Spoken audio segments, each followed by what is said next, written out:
Yo, what's up, everybody? Before we get into this episode, while I was looking through and editing it and listening back on it, I noticed that the microphones are kind of going in and out. And so the audio is not the best quality.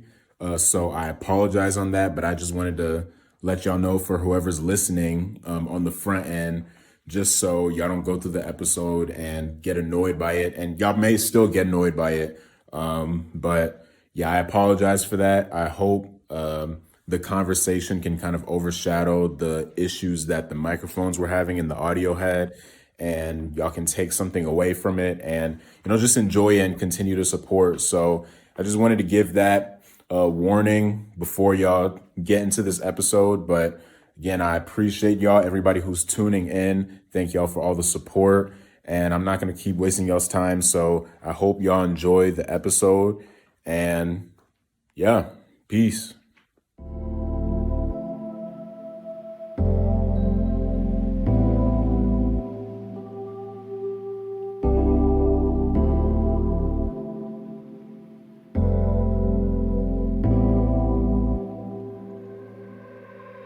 I feel alone, my Abba. Here on this road, my Abba. A long way from home I've traveled. Lord, I just need your light. Where have I gone, my Father? I sing the song, my Father. Your love I will chase after. Lord, I just need your light. I feel alone, my Abba. Here on this road, my Abba. A long way from home I've traveled. Lord, I just need.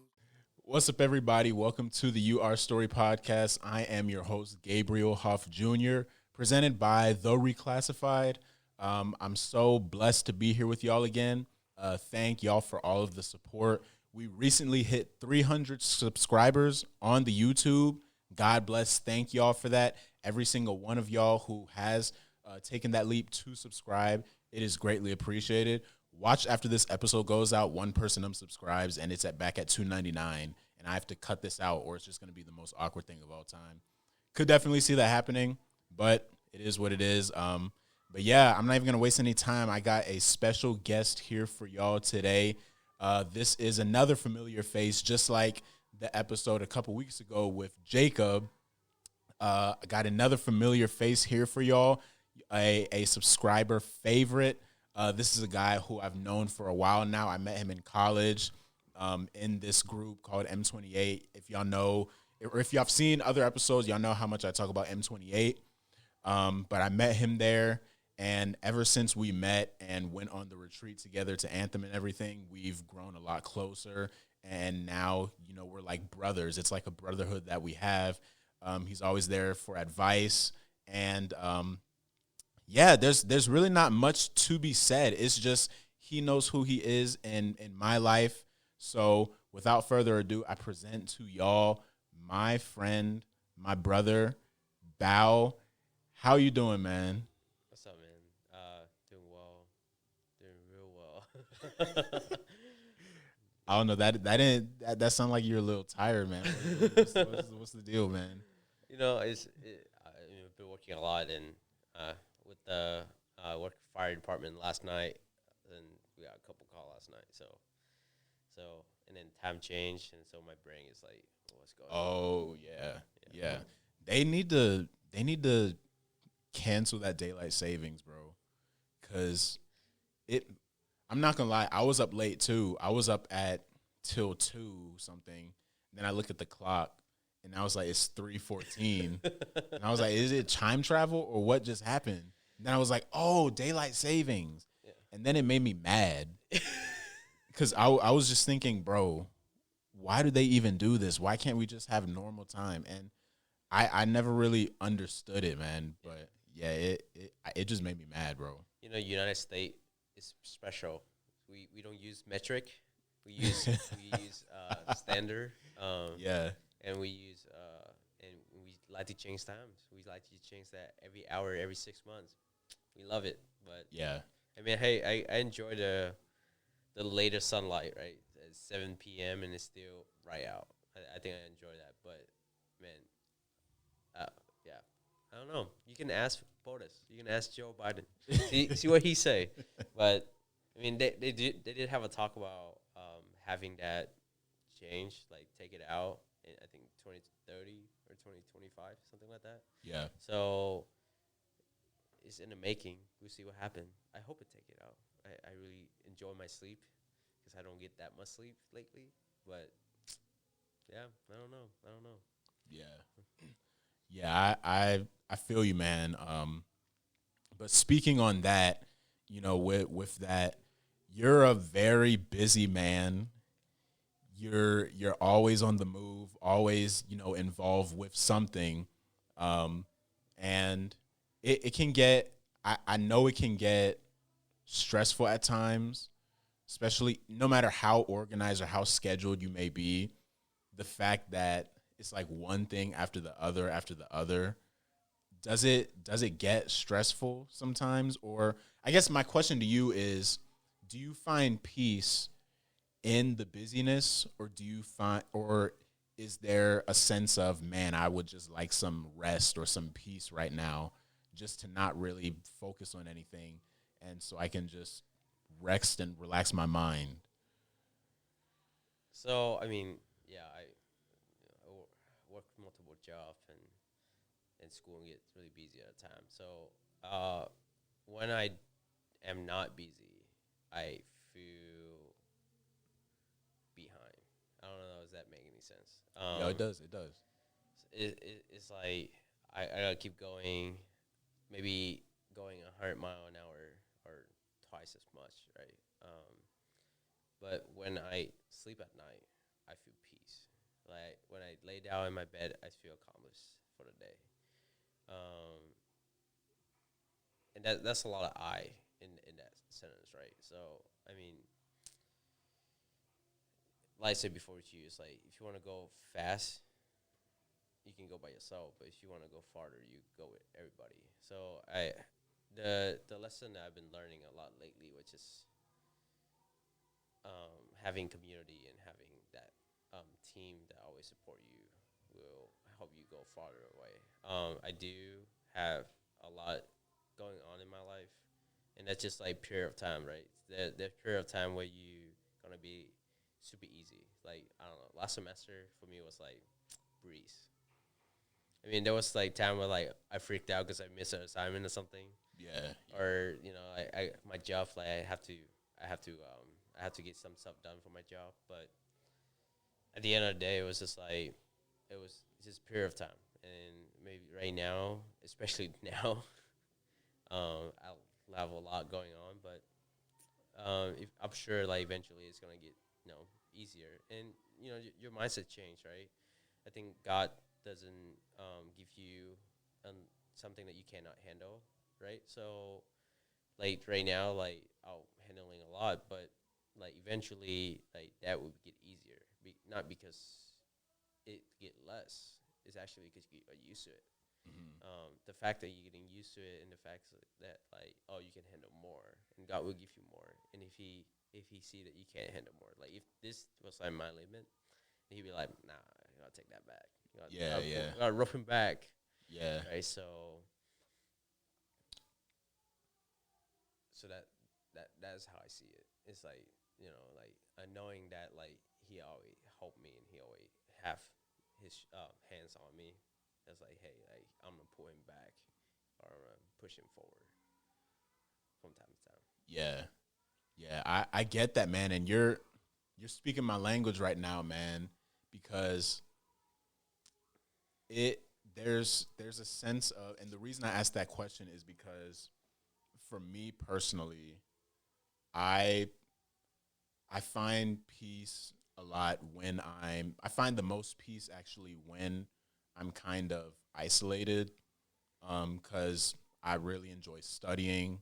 I like just being able to really focus on what I'm doing.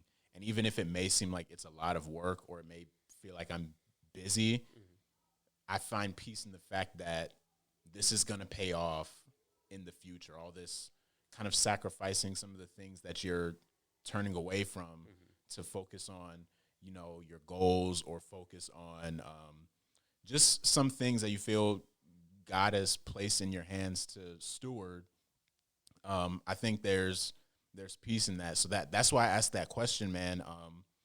And yeah, I definitely agree that with what you were talking about with how at the same time we have to kind of have a humility to understand that there are certain things that we're not the best at. We're not going to be good. We're not necessarily good at. And we were talking about that before we started recording, and just how it's important to understand what you may be limited in, and not be afraid to go ask for help, not be afraid to get resources and things to kind of help you not only build yourself as a person, to build your character and everything, but to get a lot of things done. You know, there's a reason they say strength in numbers. So yeah, I agree with you, man. That's definitely important, bro.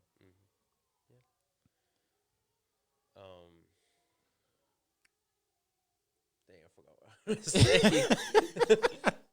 That would be like that, bro. I mean, it's like, me.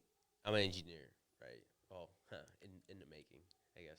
Like, you're an engineer, so like if one project's like, there's a project manager, there's the drafting guys, there the engineer who actually designing stuff, and you know that the actual builder who actually building stuff. Like, people say engineers like, oh, you guys build stuff like all the time. It's like, actually we don't. We just design stuff, and then it's like, oh, here you go. Maybe it worked, maybe it won't, but you find out. Hopefully it worked. All right. And it's a team effort, right? Like, for the project to meet the deadline, for the project to meet other requirement, you have a team who meet every weekly or even daily, as far as to making sure that all of the objective are meet. Same thing with the military. Military is, I think one thing I love about the military is that it's a team effort. Like, every person have a job. Every person have a position in that team, and you know your purpose. You know that you have to do the job right. One person messing up will mess up the whole team. So if you do your job right, and you do what you're supposed to do, like, everything will go smoothly because it's designed to have that way. Yeah. So it's a TV show just came out called Master of the Air, right? That you have bomber who are pilot who are on the B-17. You have navigator who navigate the airplane and point where direction the airplane should be. Yeah. You have bombardier who drop bomb. You have a co-pilot, right? So if one taking out, the other one can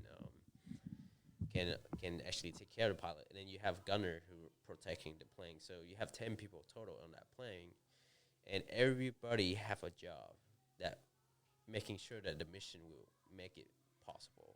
And not counting the ground crew, not counting the maintenance guy who making sure the plane can take off, making sure not the guy who in operation who planning the route of the plane. And then there's more into it, right? The people who taking care of the pilot, the people taking care of the people who on that plane, right? There is a mission, there is one purpose, and it's always gonna go. Not always going to go smoothly, but it's going to meet the objective because you have all those people. So that's why team is important. Yeah. Yeah. I have something to add to that too, but I kind of want to ask a prerequisite question to what I want to say to add on to what you said. Would you say that it's possible?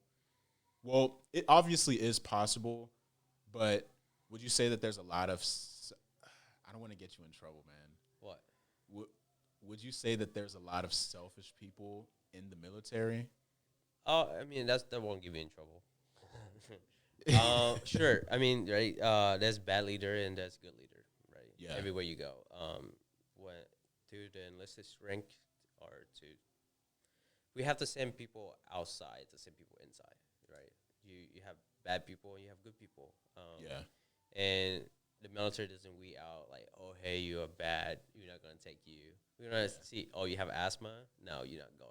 Yeah. So so we have people who are bad and super good at their job. Like they are the worst human being, but they really good at their job. And we have the opposite, right? Do I like to work with the people who are bad at their job and bad at their job, but a good person? Yeah, because you can always train that person, right, to be better. The opposite is where you don't want it. Like, I think one podcast I was listening to, they talk about selection for SEAL team, where they said like high performer. There's a RAF, and it's a linear RAF, right, and is performing and performer and attitude, right? The Everybody gonna pick the high attitude, high performer, 100%. Everybody would love that. But then there also the low attitude and the low performer. Yeah. Nobody want that, right?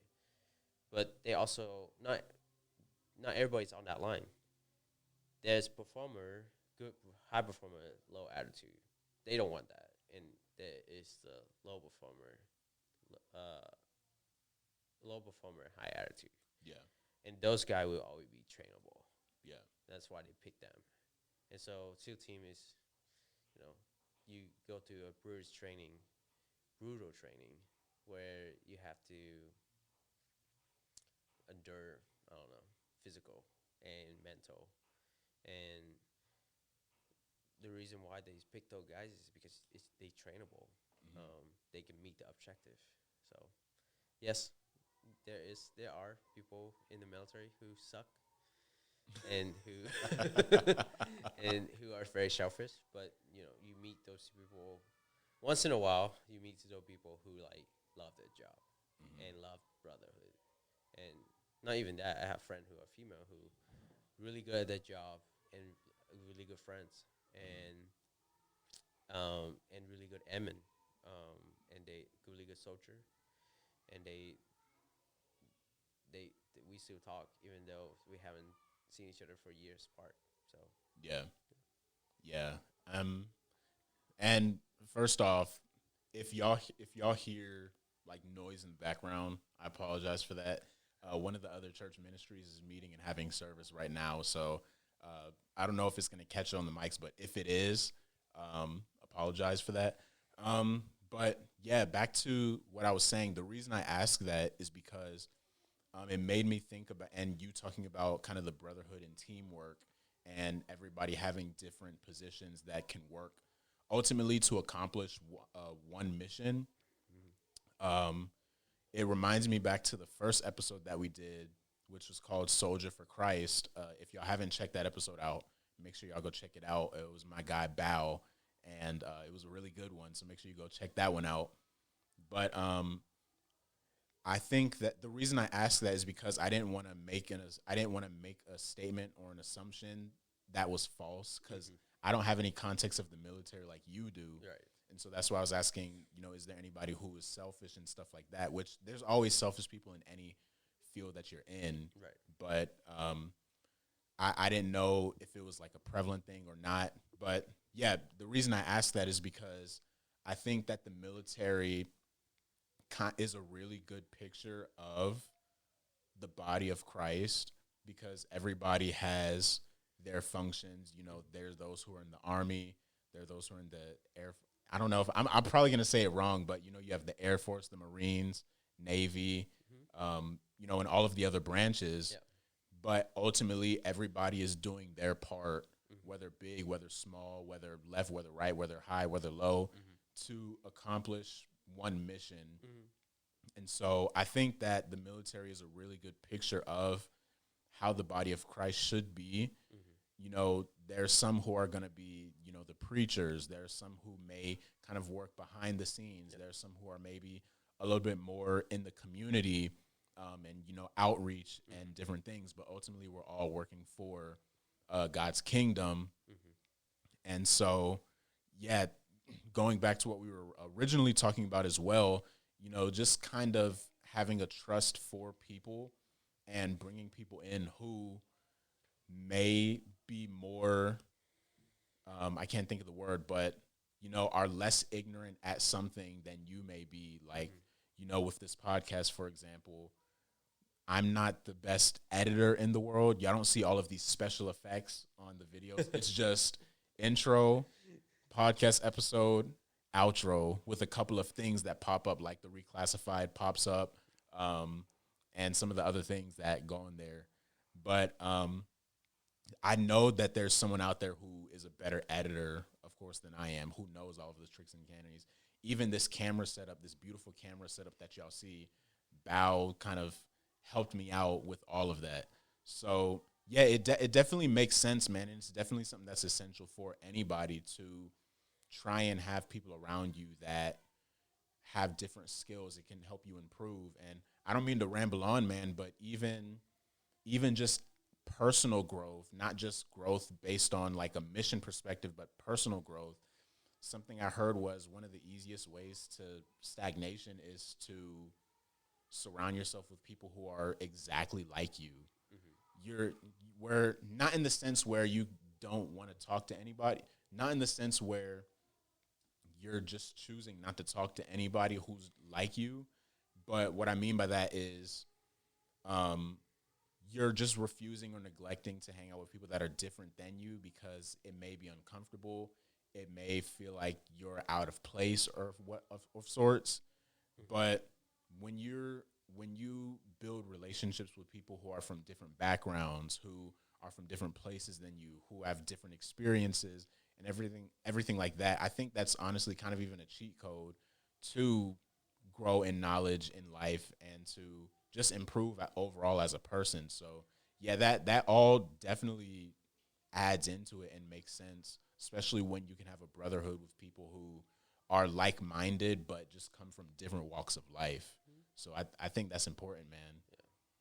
Dude, I don't know. I've been into World War II stuff a lot lately. Like Band of Brother, all that old TV show that you used to watch when growing up, and it's like Yeah. World War II D-Day was one of the worst and best days of in United States military history. Yeah. But you have guys who come from middle of nowhere in North Dakota or South Dakota, and then you have guys come from New York City, right? All come from different background over the country, and you have one mission and one team, that one fight, right? So, and that is more into it than World War II. But when you surround it yourself with people that like, hey, I'm willing to do this because I want to fight for my country, or I want to willingly to do this because hey, I want to serve Christ. That changes things. Yeah. That changes a lot of things. Like, you don't care if that person is different from you. You don't care if that person is different color from you. Like, back in World War II, like segregation was the thing, right? Mhm. So like they don't care if trying to cuss because I'm notoriously bad at that. But like you just don't care. It's like you don't care if this guy is black or you care this guy is white. Like Yeah. you don't care what nationality you from. You just care that like, hey, I'm here to do my job and I'm here going to make the difference in the world. And I think that like the biggest thing is like recognizing that like we live in a world these days where a lot of people are ignorant and a lot of people doesn't understand that. So Yeah, and kind of marrying the idea of brotherhood and teamwork to what you were just talking about, I think that what you were saying helps you to understand the importance of sacrifice as well. Because I don't, correct me if I'm wrong, I don't know if you can be in the military without sacrificing something, whether it's time, whether it's, you know, making sure the people beside you, the people around you are doing good and everything. Um, and even in everyday life, man, when you're only focused on being isolated and just alone all the time, which is nothing wrong with being by yourself, but when it's a constant 24/7 isolation, I think that can leave you prone to selfishness. Not for everybody, obviously, but it can just you're always thinking about yourself. Whereas when you're in community, when you have a brotherhood or sisterhood, it can help you to think about those who are around you. And hey, let me sacrifice some time and give somebody a call, or hey, let me check to see if they're okay, see if they need anything. Hey, let's go out to eat or something. The bill's on me, or stuff like that. So yeah, that all plays a part, man, in just building us as overall people. Understanding that we do need help, and also understanding that sacrifice is important in all of that. Also, Yeah. I think the biggest thing is just like, I wouldn't say sacrifice. Every job you have bad day and good day, right? Yeah. Every job you have, like, I don't know, it's like I don't want to be here right now, but I love you, so that's why I'm being here. Something like that. And it's like, between the fire department, military, school, and I have people who look out for me, like the whole electrical engineering guys, like the junior class or junior/senior class. Like, we all help each other. It's like, oh, there's a quiz. Oh wait, senior design one, quizzes. Oh yeah, I got you. Like, here, or like, hey, I'm running a bit late. Can you send me the link to the QR code? Like, this is, like, it's just like, hey, like, it's not necessarily that helping people cheating, if you look at it that way, but it is helping, like, hey, like, I have something going on and I need help, right? Like, we all, like, all of our homework are like teamwork. So like, if that person is on our team, like, you do this part, I do this part, and you talk about trust before, but like, trusting that, like, your friend's gonna submit your homework for you that night because you're on a team. Yeah. It's like, because you only one person can submit it, and then like, I do my homework at 8, he do his homework at 9, and then another person do his homework at 10, and the last person have to submit the homework. I mean, this is like very, very low profile, right? But our pray, like, it's not that important 10 years from now. But like, trusting that person that, like, gonna hit that button and submit it for you at midnight. Yeah. Isn't that, it's scary, but like, we bonded over the years of engineering school, because it sucks so bad that that we realized that, like, hey, like, because this person putting in effort, and he always helping me out on tests and stuff like that, and like, help me study. This is the thing that I need to show up to do, right? Same thing with projects. Like, there was projects that supposed to do days before, and like, we didn't have enough time, and so we have to press, and I spend like 10 hours on an electrical diagram that I would fully never do it again, because that was a pain. Yeah. But every day you show up, and you go into, I can give another example, actually. It's like children ministry, right? Sunday morning, you walk in church. You already have your day, right? I think this is from Crossway, but you already have your day. You already have your week. It's been a long week, and you just want to sip of coffee and listen to the sermon. Well, you're serving children ministry that morning. Well, dang. That sucks.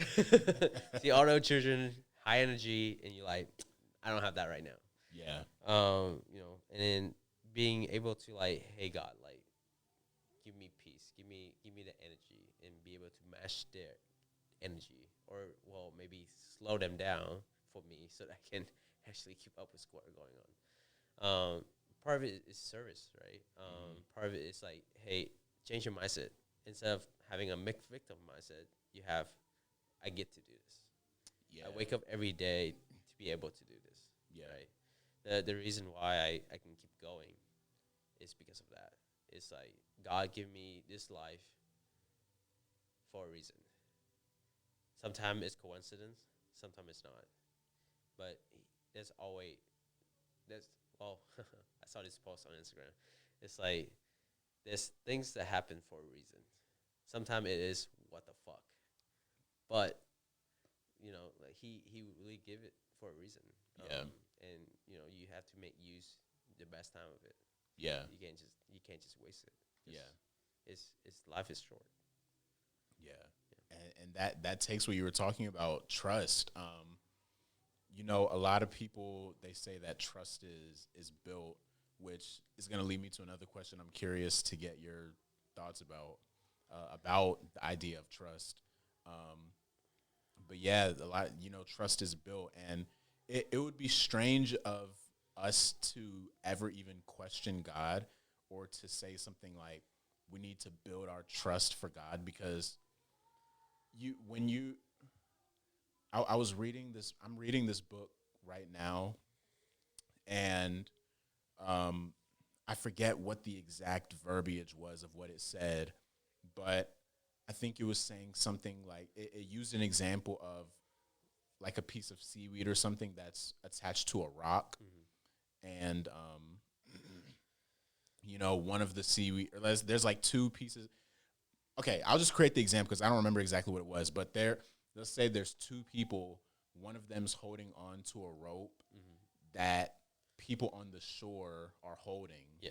But then someone else sees a bigger object coming that's a log, so they grab onto the log because they think it's more safe. Yeah.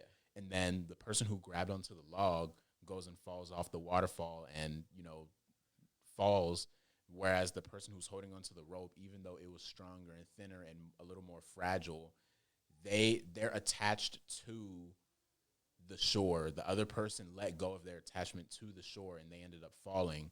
And my point in bringing that up is because I was saying it's crazy of us to say that, oh, we need to build our trust for God, because if we're holding on to God and we already know who he is and what he's done, that trust should automatically be there. It shouldn't be like, oh, I need to trust you. Like, you have to prove yourself to me or something like that. Yeah. Whereas those of us, sometimes when we grab onto that log, we let go of our attachment to God in certain areas, whether temporarily and stuff like that. We're essentially saying, God, I don't trust you enough to get me to the shore. And so my point in bringing that up is that it would be crazy of us to say stuff like, oh, God, you need to do things to make me build my trust in you, when in reality, as Christians, we come to know God more and more each and every day. And because we know him, we should have trust in his authority more so. Here's how I can word this. Thank you, Lord, for giving me this. Our trust in the Lord should be based more on who he is than what he does, if that makes sense. Okay. Because at the end of the day, God is love. God is all of these things. That is the essence of God. That's who God is. Yeah. But if you're only trusting God for what he does, and you're expecting something that he hasn't called for you in your life, or isn't in the will of in his will for your life, then that's like you attaching yourself to the log and saying, oh, God, I don't trust you because you didn't do this, versus kind of like what you were saying with your example, talking about there's a joy in God having me do this and changing your perspective. So instead of saying, why am I doing this? Thank you, God, for giving me an opportunity to do this, and I'm going to work my hardest at it. Yeah. I think that mindset is the person who's grabbing onto the shore and holding onto the rope, whereas the person who is saying, God, I don't trust you because I made promises for my life, but you have me over here instead. Whereas if your trust is in who God is instead of what he does, you'll know that, like you said, he has you there for a reason. And something we like to say here at the church is bloom where you're planted. And so wherever God plants you, you want to make sure that you do your best to bloom where he has you. Right. And then maybe he'll plant you somewhere else, but wherever he has you, bloom there. Be the hardest worker at whatever he has you in, regardless of what it does. And don't attach yourself to don't attach yourself necessarily to the results or the results of what you're doing, but attach yourself to the one who has you there in the first place, if that makes sense. Yeah. So I know that was like going all around the world to get to that point, but I mean, does that make sense? Yeah. So it's like, like how in high school you like, oh, hey, write me an essay about like 5 years from now or 3 years from now or 10 years from now. You don't know. You don't know. Like, Yeah, I love man. how like school or education, like it's like, oh, hey, like write me like your 10 years plan, like especially engineering, right? Like for our jobs, like, oh yeah, write me your 10 years plan, write me your 5 year plans. I literally last time that I have to do that for one of my class in college, it's like I don't know. I literally wrote, I don't know. I could be deployed. I could be doing this. I could be doing that. I don't know. I literally told her that on the paper, and the comment was like, "Yes, you do." Like the comment was like something like that, like where like you fully can imagine something would happen. To when I was 18, I'm turning 24 in May, right? When I was 18, was that 6 years ago? Let's just say that. Like, I don't know. Like I never thought that I would be in the military for this long. Yeah. I never thought that I would still be in school at 24. I thought I graduated 2 years ago, right? Never thought I would pursuing a master's degree in engineering, and it's like it's never thought that I would actually stay in the military for 20 years. We'll see. I don't know if that's gonna actually happen, but yeah, it's just like, and then I just never thought I would be able to travel the world and meet people all around the world, and the military happened to have that way. Um, a part of it is like, hey, like the more you grow up, the more you realize that, like, you have a plan, you should present it to God. He would like, nah, bro, I got a different plan for you. I never thought I would be at the fire department, so and I got really close to those guys, and they were telling me about their story, how they got into the fire department. They were like, yeah, like I like one of the guys, like he didn't join until he was 27, and he'd been there for the last 15 years. Wow. So being said, is like like trusting God for what you have, right? Trust is a risk. I don't know if you start to realize that, like the older you get, trust is a good. Friendship is a risk. Relationship is a risk. You're always gonna lose some things, but trusting God, you don't lose anything. Like that's the miracle thing, is that like He died for you decades ago. Centuries, man. Yeah, centuries. Yeah. And it's like you never see that. He promised that you're gonna go to heaven if you believe in Him. That's a risk that you have to take, because what you got to lose? Nothing.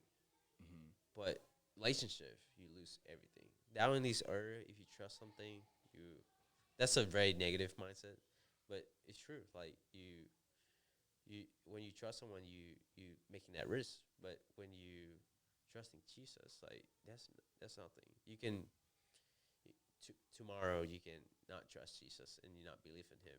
The next day you start believing Him, you still go to heaven, right? We are sinner and we all repent to our sins, right? But at the end of the day, when you pass away and you in the midway going to heaven, or either going to meet Jesus, right?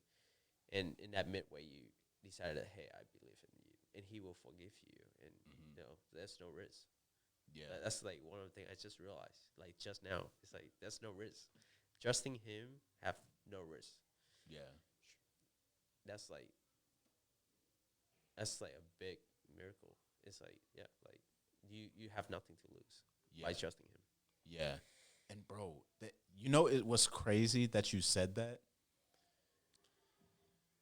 I was thinking that same thing, that I was actually gonna ask you about 15 minutes ago, or whenever we started talking about trust. I was gonna ask you, because you remember I said I want to ask you a question and get your thoughts about it. Yeah. The question I was gonna ask is, do you think trust is risky? Yeah. Bro, that's crazy, and it's crazy how God worked that out. Because the way you worded it and pretty much answered the question that I was gonna ask you without me even asking it to you. That's crazy. But yeah, man, that's true. There's always gonna be a level of risk and trust because what I was talking about before with people saying trust is built over time, you're still gonna have to trust somebody the first time. You know? Yeah.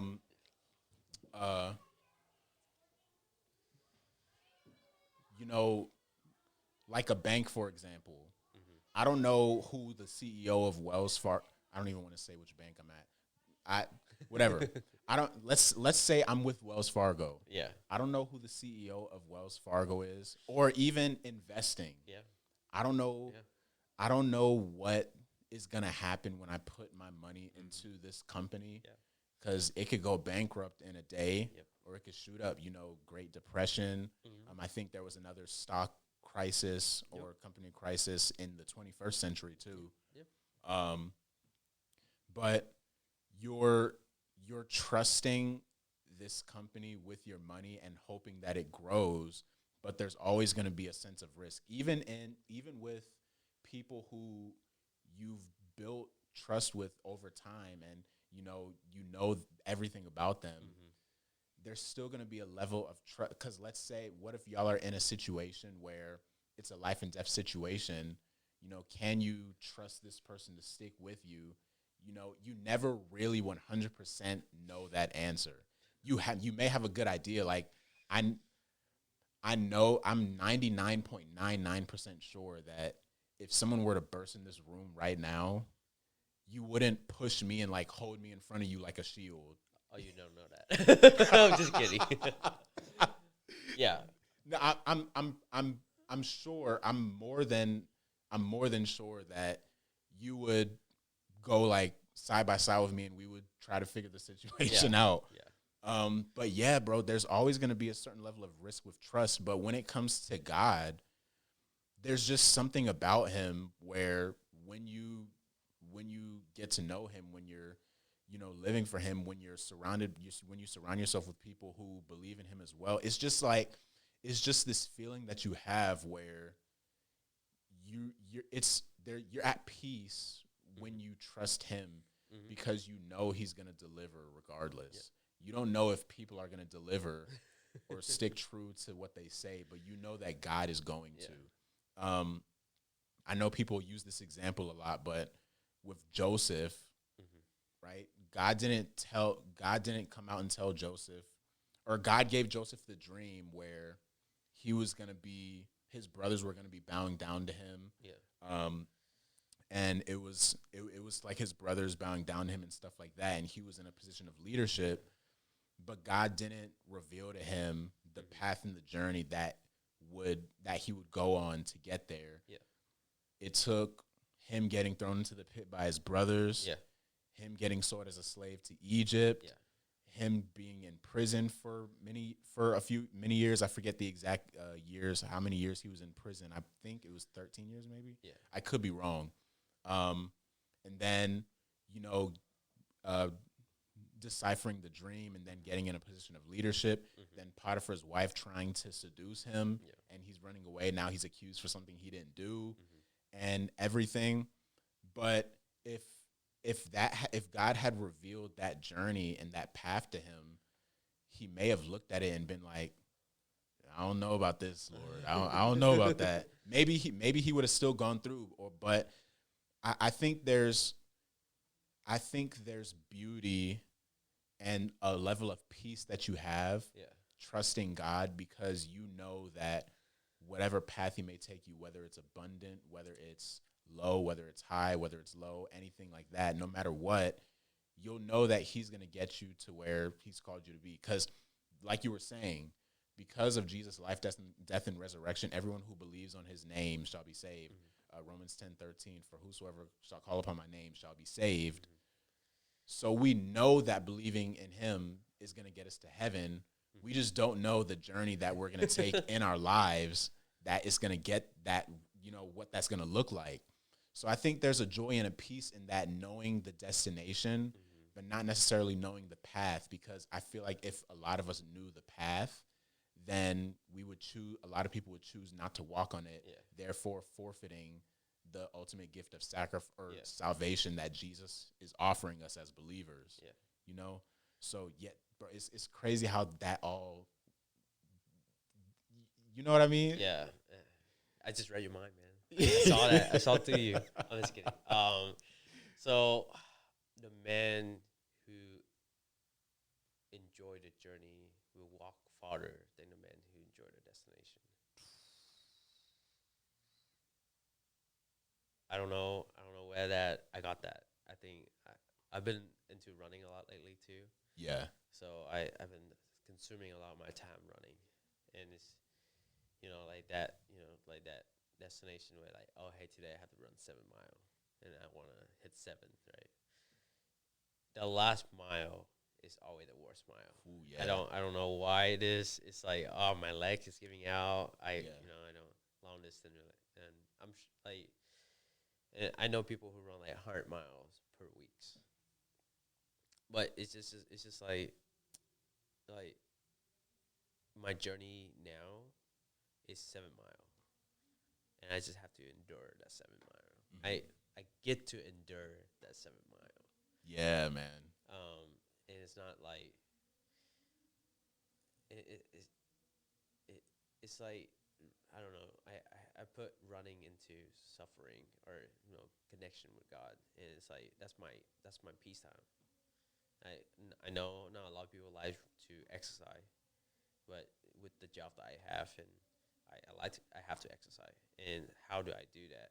But also still enjoying it. And run time is my peace time. It's like 5 o'clock in the morning or 6 nighttime, where it's like everybody's going to sleep or everybody's still asleep, and you're out there working. You're out there, it's like having that peace time with God, right? I can't sit still. I don't know. Maybe it's ADHD, ADD. I don't know what it is. Yeah. I just never go to a doctor for it, but like I just can't sit still. That's why I'm always going. But it's just like that's my peace time with God. It's like my body's moving. I know listen to podcast or audio book when I'm running, and if I'm running on tread, I watch a movie. Yeah. And now recently it's been World War II movie, but it was just like I'm running.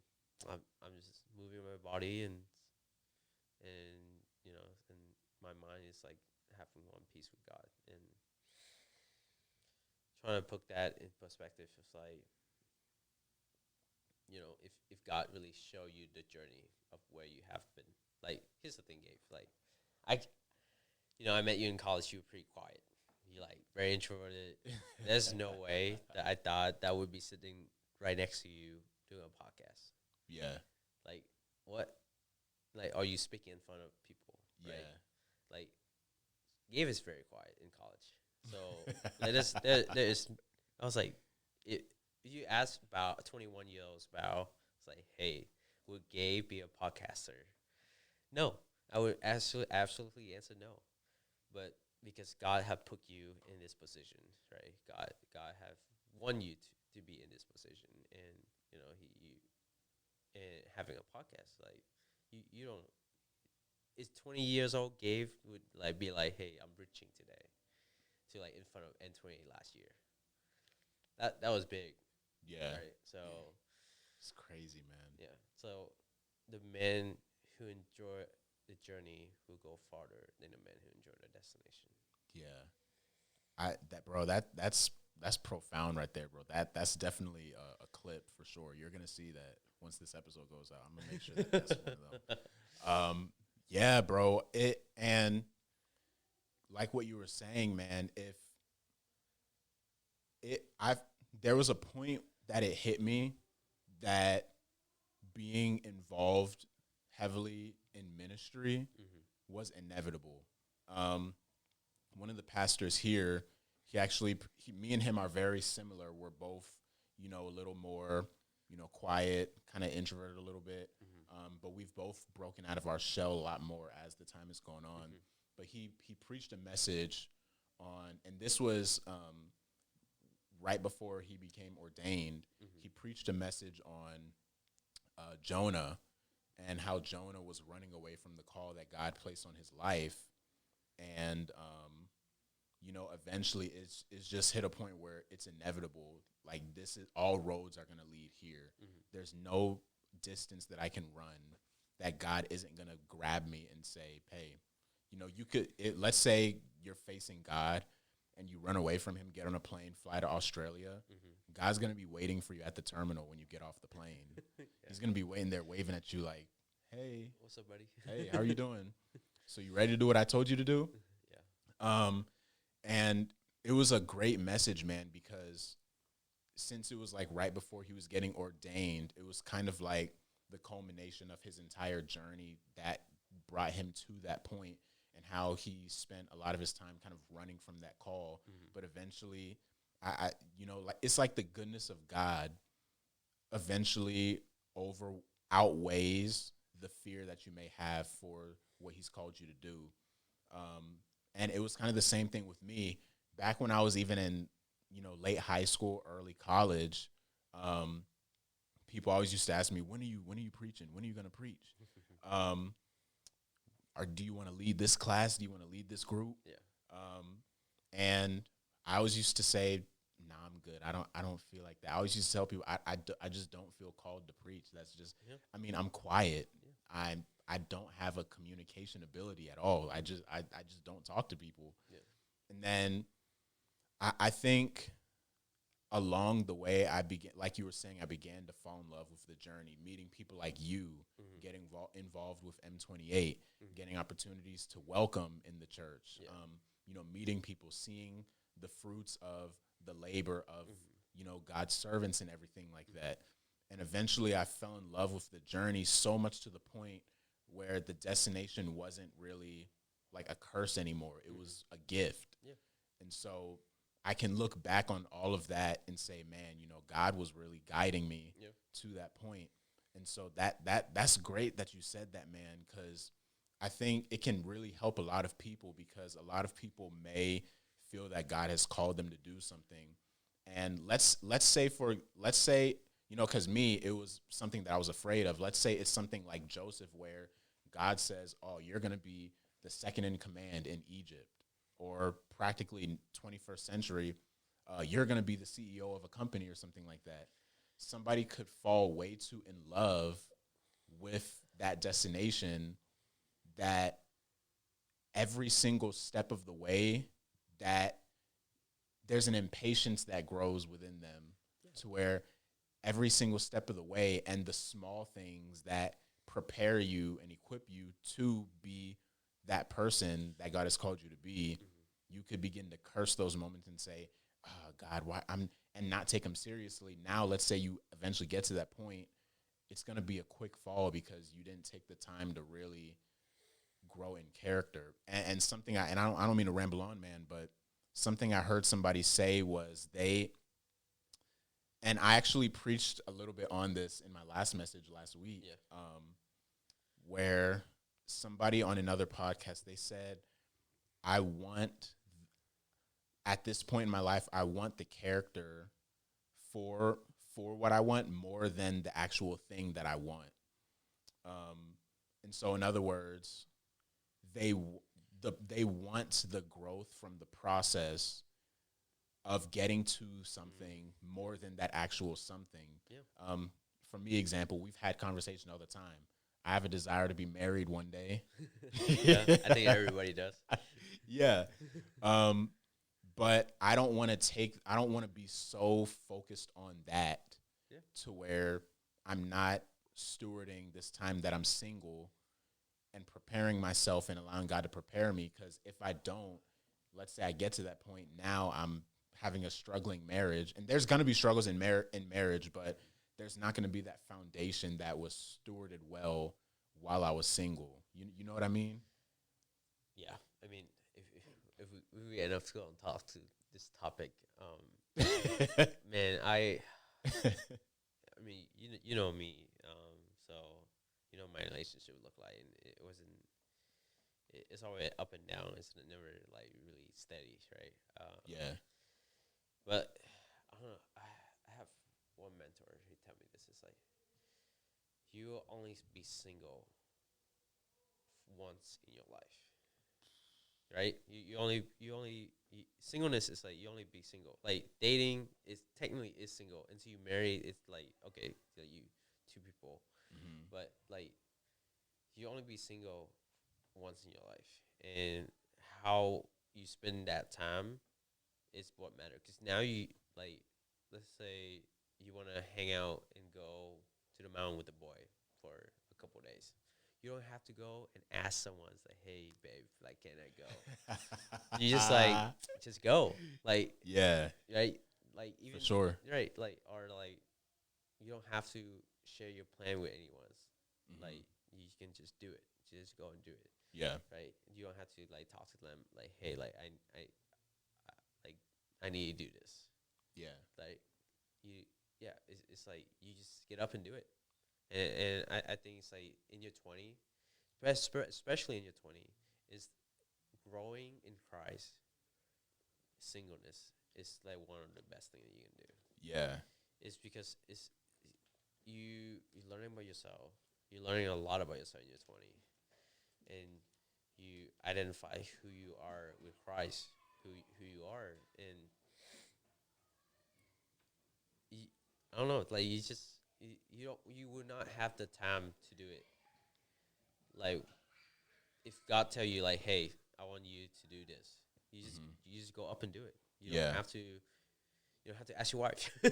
Yeah. Right. You don't have to ask your wife, or you don't have to like if you have kid. Like we have friends who have kids at our age, right? Yeah, man. Like you don't know how much time consumed from kids.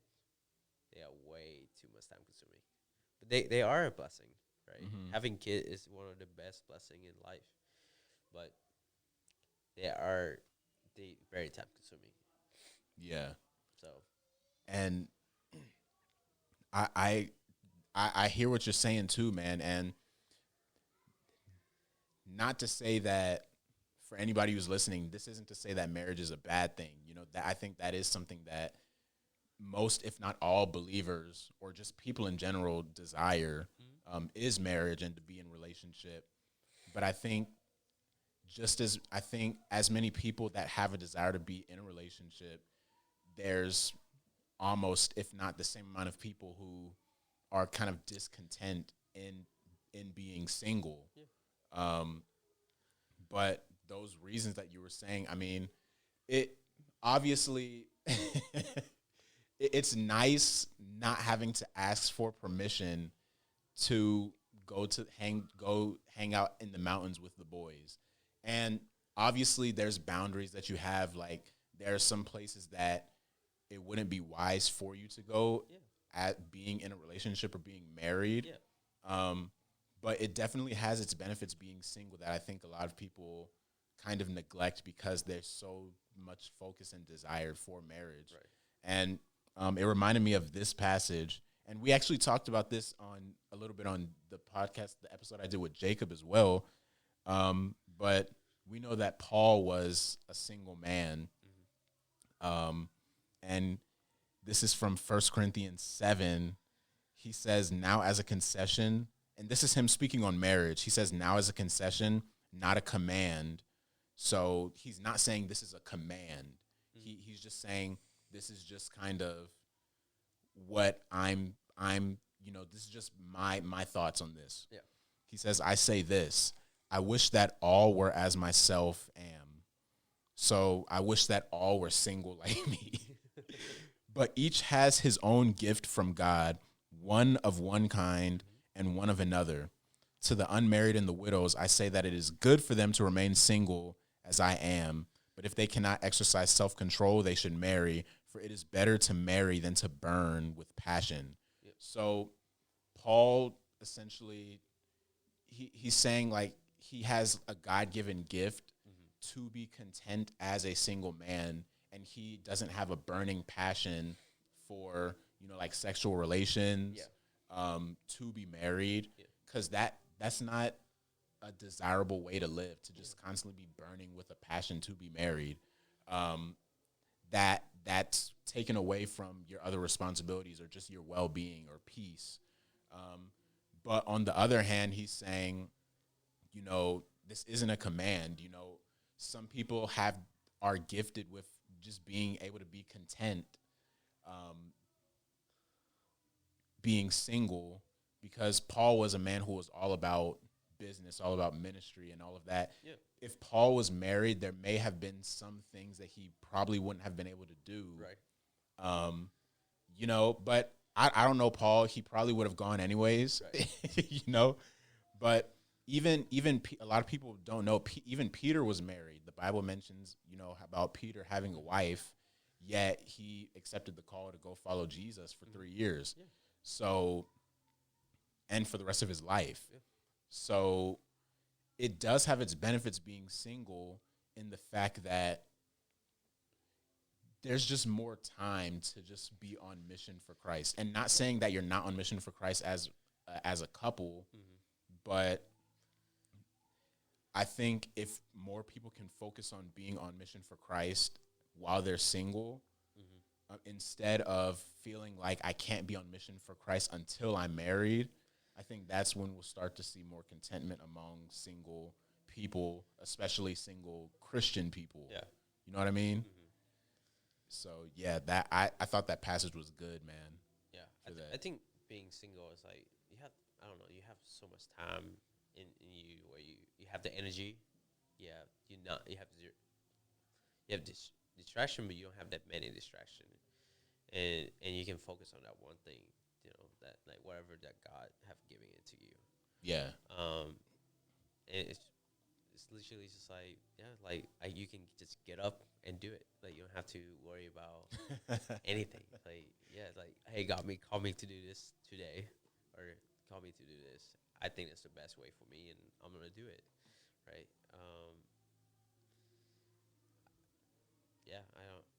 I think it's like you only being single once in your life, and we all call to be having companionship, like.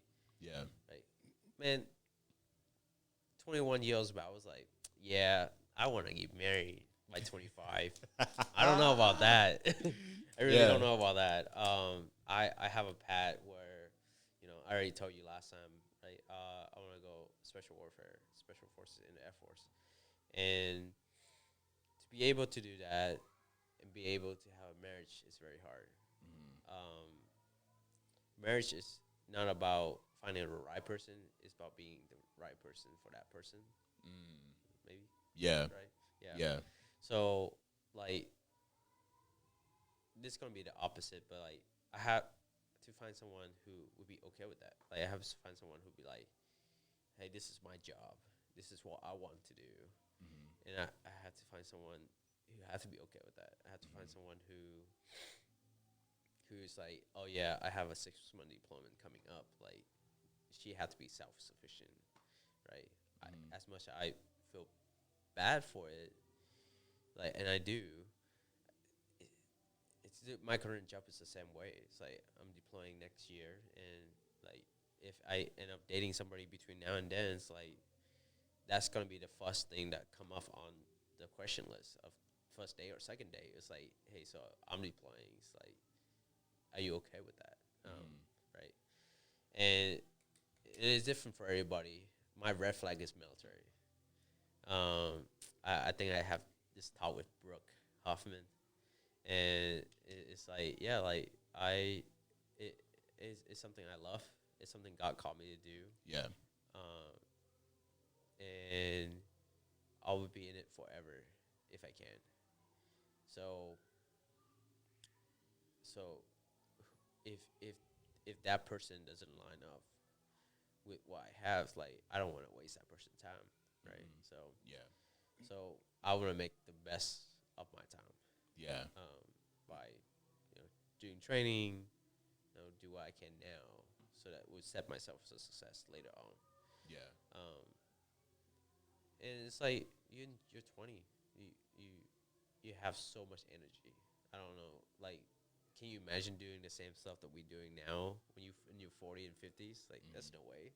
Like, man, my back hurt every day. Yeah. Right?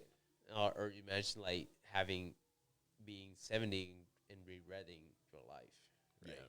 Like, and I work in EMS, so I have a lot of experience with that, where people are at their deathbed and regretting that they haven't done enough in their life, and it's a very sad thing to see, is right. It's like, oh, I could have done this, could, would, should, right? You could have done it, but you didn't, right? So use it wisely. Like, your 20 and 30 is where you like thriving in that aspect, right? Your career, your whatever passion you have. Yeah. Yeah, don't just So Yeah. So on the other end of that spectrum, right? With using your 20s and 30s wisely, and that's even mentioned in Ecclesiastes, kind of inferring for people not to waste their youth, not to let their youth years go by, because then you're only going to get older, and it's going to get even harder to do a lot of things. Yep. So you want to make sure you're doing the right thing now.